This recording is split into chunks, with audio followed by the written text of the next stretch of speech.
अगर आप एक सच्चे अम्बेडकरवादी हो तब इस वीडियो को लाइक और चैनल को सब्सक्राइब करना वरना मत करना। और मुझे पता है एक सच्चे अम्बेडकरवादी कभी भी एक लाइक, सब्सक्राइब और कमेंट में जय हिंद लिखने के लिए ज्यादा नहीं सोचते हैं। साल 2007 उत्तर प्रदेश में विधानसभा चुनावों का बिगुल बज चुका था और चप्पे चप्पे पर केवल एक ही नाम, एक ही चिन्ह और एक ही पार्टी का डंका था। साफ साफ शब्दों में एक ही नारा सुनाई दे रहा था कि ब्राह्मण शंख बजाएगा, हाथी चलता जाएगा। यह नारा देने वाली मायावती थी, जिनकी बहुजन समाज पार्टी का नाम पूरे यूपी में चलता था। आलम यह था कि साल 2007 में जब उन्होंने मुख्यमंत्री की कुर्सी संभाली तो विधानसभा की 403 में से 206 सीटों पर इनका राज हुआ करता था। किसी के पास भी इनका कोई तोड़ नहीं था और इसीलिए अब मायावती की नजर प्रधानमंत्री की कुर्सी पर थी। लेकिन फिर वक्त की चाल कुछ ऐसी पलटी कि केंद्र की कुर्सी पर भारतीय जनता पार्टी विराजमान हो गई और आने वाले सालों में बहुजन समाज पार्टी कहीं गायब सी हो गई। जब मायावती का नाम पूरे यूपी में गूंजता था, अब धीरे धीरे वह कहीं खो सी गई। साल 2022 के विधानसभा चुनाव में जब वह अकेले चुनाव लड़ी तो सिर्फ एक ही सीट जीत पाई और 2024 में तो हालत इतने खराब हो गए कि उनका खाता तक नहीं खुला। ऐसे में सवाल यह उठता है कि भारतीय जनता पार्टी के राज्य में आखिर ऐसा क्या हुआ कि बहुजन समाज पार्टी अपने अंत पर आ गई। खुद को दलितों के सेवक बताने वाली इस रानी की पार्टी खत्म कैसे हो गई? क्या अब हाथी के चिंगार भारतीय राजनीति में कभी सुनाई देगी?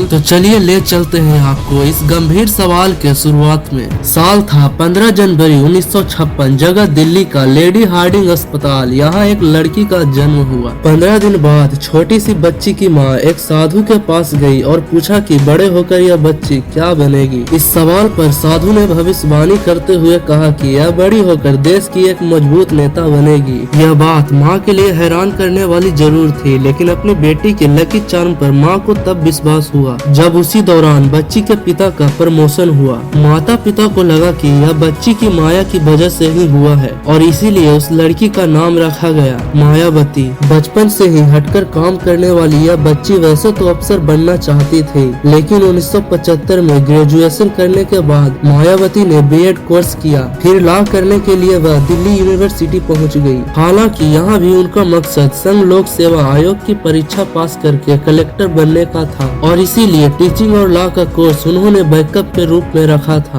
ताकि आईएएस नहीं बनी तो रोजी रोटी चलती रहे। लेकिन इन सब के बावजूद एक साल बाद मायावती स्कूल टीचर बन गई और इस दौरान उन्होंने अपने जीवन में कई उतार चढ़ाव देखे। पिता ने उन्हें राजनीति में जाने से रोका, जिसके चलते उन्हें अपने पिता को छोड़ने का दर्द सहना पड़ा, मगर उन्होंने कभी हार नहीं मानी और सफलता की सीढ़ियां चढ़ती चली गई। उनके करियर में असली मोड़ तो तब आया जब राजनीतिक गलियारों में उनका एक भाषण बहुत पॉपुलर हो गया। यह बात 1977 की है जब जनता पार्टी ने जातिगत भेदभाव के खिलाफ दिल्ली कॉन्स्टिट्यूशन क्लब में एक बैठक रखी, जिसमें बतौर बहुजन समाज की टीम मायावती भी पहुंची। यहाँ वैसे तो सब ठीक था और मीटिंग चल रही थी, लेकिन एक बात मायावती को खली और वह यह थी कि रायबरेली से इंदिरा गांधी को चुनाव हारने वाले राज नारायण अपने भाषण में कई बार दलितों के लिए हरिजन शब्द का इस्तेमाल कर रहे थे। ऐसे में जब मायावती मंच पर आई तो उन्होंने साफ साफ कह दिया कि हरिजन शब्द अपमानजनक है। सरकार के एक मंत्री ने इस शब्द को बार बार कहकर दलितों का अपमान किया है। यह सम्मेलन जो जातिगत भेदभाव को खत्म करने के लिए किया गया है वह एक मजाक बनकर रह गया। 20 साल की इस लड़की के भाषण ने वहां मौजूद दलितों में बिजली दौड़ा दी। इसी दौरान राज नारायण को हटाओ, जनता पार्टी को हटाओ के नारे गूंजने लगे। इस बीच यह भाषण कार्यकर्ताओं के जरिए कांसीराम तक पहुंच गया। वह उन दिनों के पढ़े लिखे दलितों को अपने all India backward minority community appliance के फेडरेशन यानी दलित पिछड़े और मुस्लिम वर्ग के सरकारी कर्मचारियों के संगठन से जोड़ने का काम कर रहे थे। ऐसे में जब उन्हें मायावती के बारे में पता चला तो उन्होंने इस लड़की को अपनी पार्टी से जोड़ने का मन बना लिया। इसी फैसले को हकीकत बनाने के लिए उन्होंने मायावती तक पहुंचे। बातचीत के दौरान मायावती ने बताया कि वह एक आईएएस ऑफिसर बनना चाहती है। कांसीराम जवाब देते हुए कहते हैं कि कलेक्टर बनने की सोच रही हो, मैं तुम्हें एक ऐसा नेता बनाऊंगा कि कलेक्टर तुम्हारे दरवाजे पर खड़े होंगे। कांसीराम के इन शब्दों ने मायावती की जिंदगी बदल दी। उन्होंने यूपीएससी की किताबें छोड़ दी और बसपा के फुल टाइम मेंबर बन गई। 1984 में बहुजन समाज पार्टी की नींव रखी गई और मायावती ने पहला चुनाव लड़ा और हार गई, लेकिन वे पीछे नहीं हटी। फिर आया साल 1989। बिजनौर लोकसभा चुनाव में मायावती ने 8000 वोटों से जीत दर्ज की। बसपा यूपी के चौथी सबसे बड़ी पार्टी बन चुकी थी।